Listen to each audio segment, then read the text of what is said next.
Omicidio colposo aggravato dalla violazione delle norme per la prevenzione degli infortuni sul lavoro. Con questa accusa il procuratore della Repubblica di Rovigo, Manuela Fasolato, ha iscritto nel registro degli indagati l'amministratore delegato di Sesa per la morte di Zevkset Alili.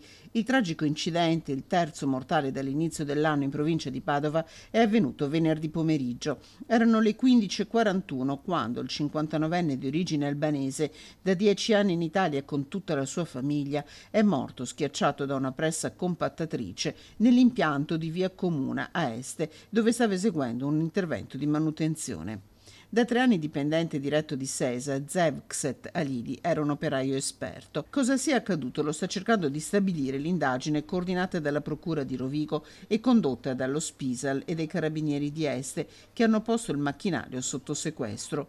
Un dolore profondo a Sant'Elena d'Este, dove il 59enne viveva con la moglie e 2 figlie. Un gigante buono amato da tutti, Zevkset Alili, un uomo, il terzo in meno di 10 giorni, che dal lavoro non farà più ritorno a casa.